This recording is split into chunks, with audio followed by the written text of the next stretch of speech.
Bismillahirrahmanirrahim. Hörmətli qarindaşlar, Din ve Hayat namlı sohbet programımızın növbəti bölümündə Bəxt Saadətinin 40 Latife degan kitapның avtoru bilan sohbet elib barımız. Sübqarım bu kitabı yazılğandan buyan oqurmanlarning qo'llab quvvatlashiga erishiyotdi. Dunyoning har qaysi joylaridan oqurmanlarning talabi kuchayotdi.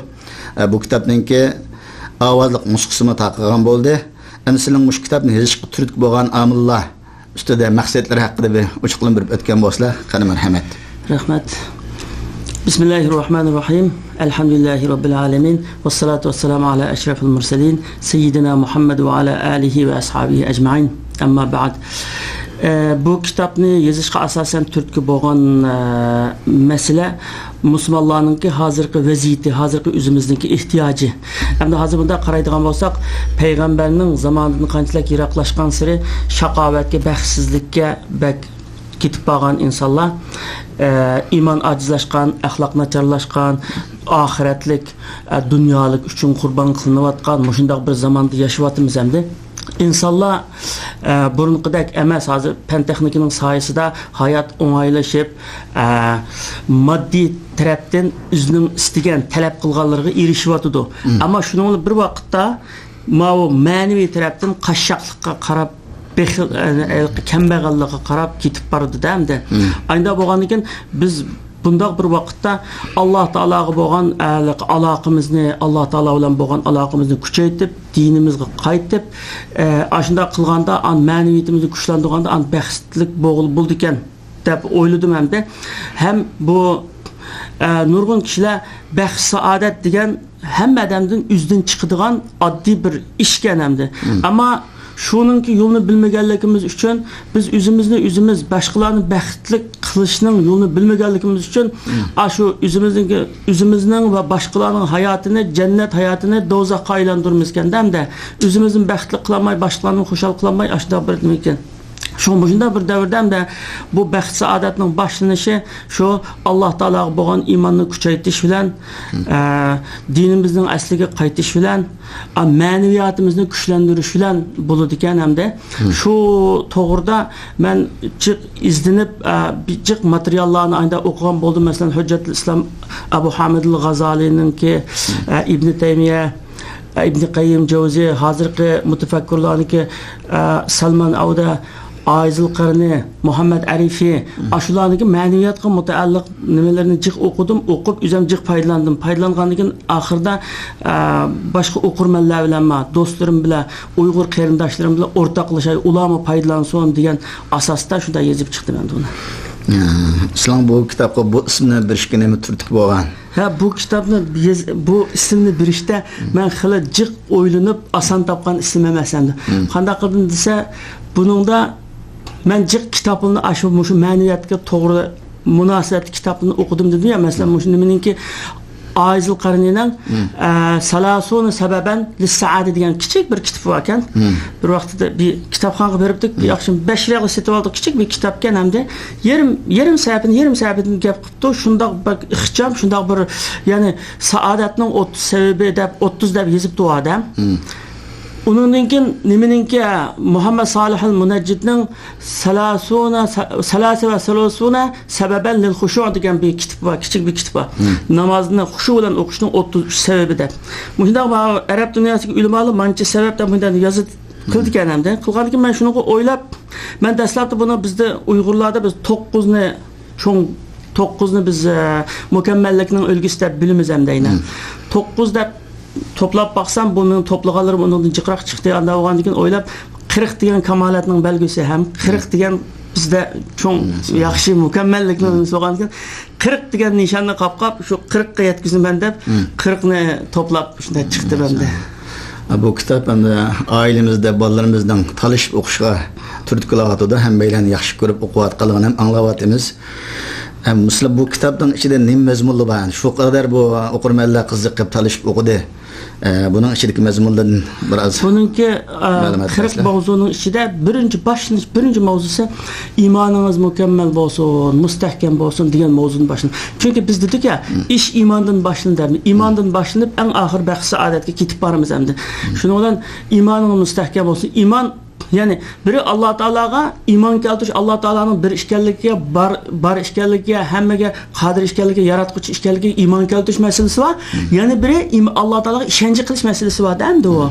Ishonch qilish masalasi bor. Allohga bir iymonimiz bor, uningkin ishonchi. Masalan, qanday ishonch qilish? Mushu Allohning digini bo'yicha, bizga ko'rsatgani bo'yicha mansaq cho'qim biz ikki dunyoda baxt saodatlik bo'limi degan ishonchini turg'izish. Shu ishonchi bizda %100 tursa, shu ishonchi bilan mansaq ishimiz hal bo'ladi endi. 5 shu bo'ldi. Eng oxirgisi vafodorlik. Eng oxirgi, ya'ni 40-resep vafodorlik. O'zingizning jurisiga vafodor bo'lish, diningga vafodor bo'lish, o'zing yashayotgan o'zingning vataniga vafodor bo'lish. Demak, ishqi vafodorlik bilan tugaydi. 40-resep. Maşallah bu kitapninki mazmunning go'zal bo'lishiga bilan birga kitap haqiqatan uyg'urlashida uzun yoq bunda kitap chiqmagan sifatlik. Muqovillari hatta ichidagi qo'yilgan rasmlar Muşunda ranglik, muşunda muşunda ranglik qilib, ichida rasmlar qilib, muşunda ayda qilib qanda.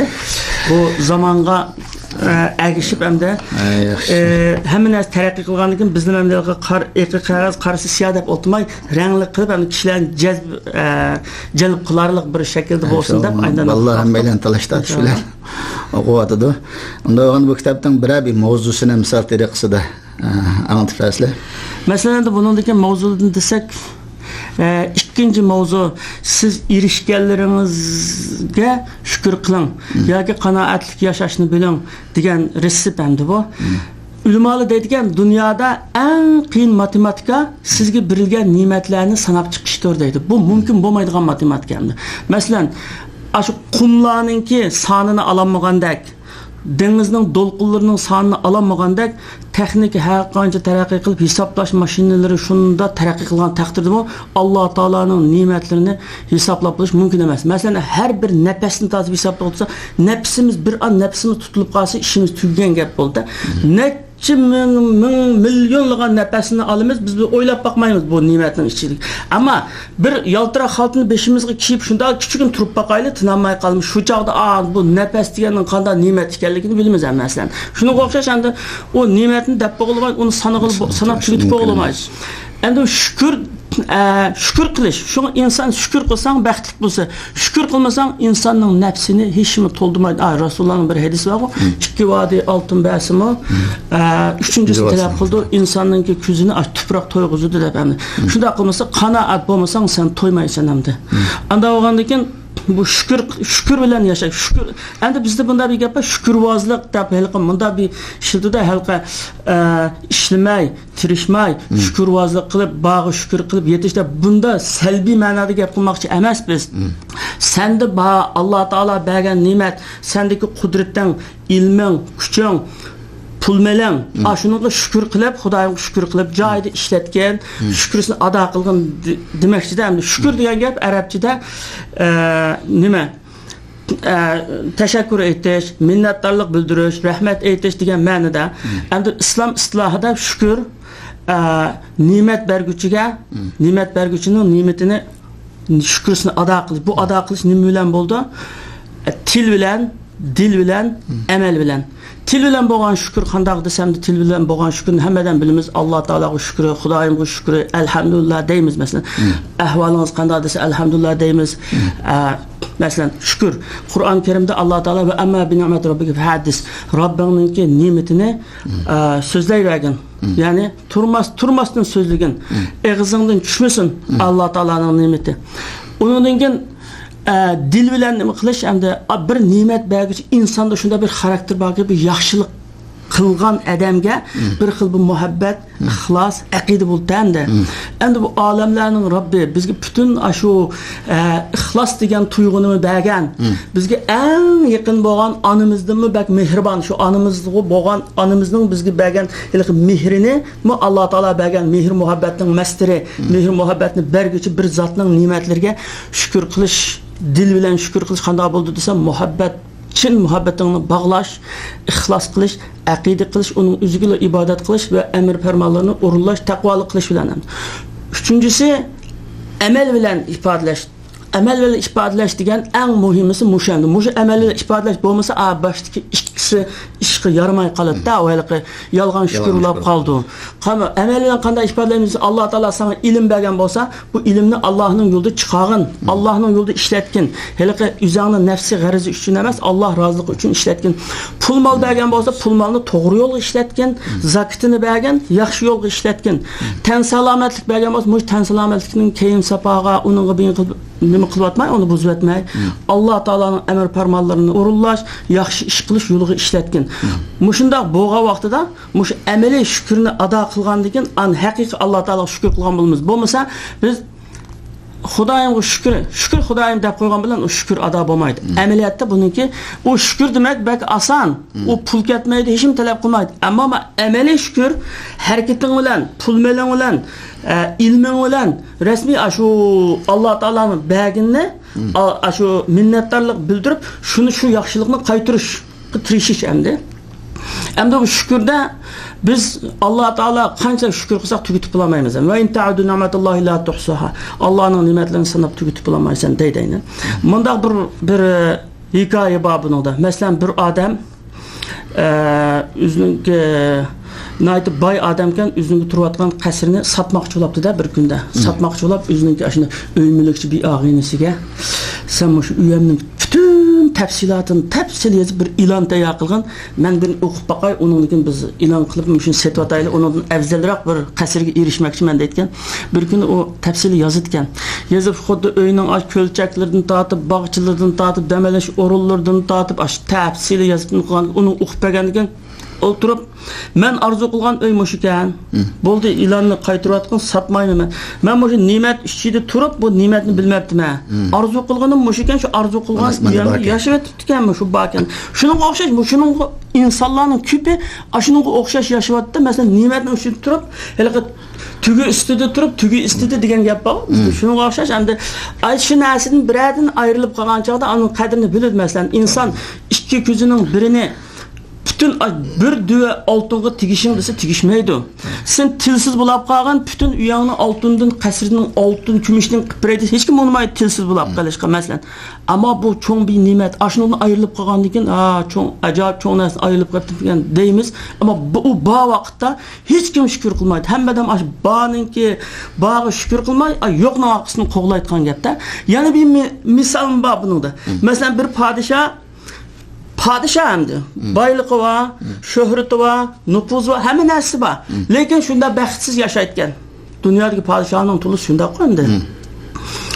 Onunki bir hizmetçisi küçük bir öyde balları bilen şunda addi tamak yap, şunda kecha kunduz shunda kulkilar shunda kulkili chiqib olsa bu podshoh texmi jiniga tegitganda men shunda baxtsiz bo'lolmayman, qangidak bir kulanmayman.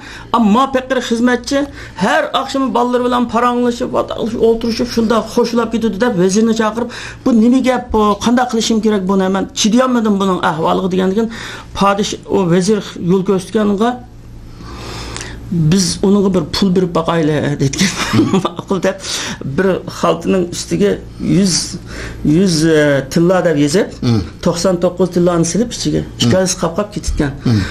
Ketkendikken şununla o çıkıp 100 tilla diye yazılgandikken derhal sanap 99 çıkken. 99 çıkkandikken bu 100 tilladi bu odap 99 tilla oyunda qıp bir tillani izleymen dep küçük izlep ballarını çağırıp açıp izlep herip etsi padişah çağırıptı padişah endi ahvalını bir surayda nim boldandı şunda salpaygan çıraydı ruh nimi rengi yok şunda bir avara vay nim boldan sen degan ay mamışında bir 100 tilla kelgende halkın üstünde yazılgandı ama bir tillani tapamay, bir tilla kamken tapamay şunu burada bırak kettik.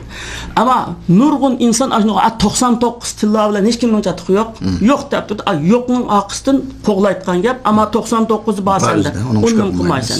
Şuna hamda şu şükür bo'lsa, qanoat bo'lsa, ailening masalan bir ailening baxtlik bo'lishining birla sababi bor deydi. Bir sabab bilan baxt o'g'ilib qanoat.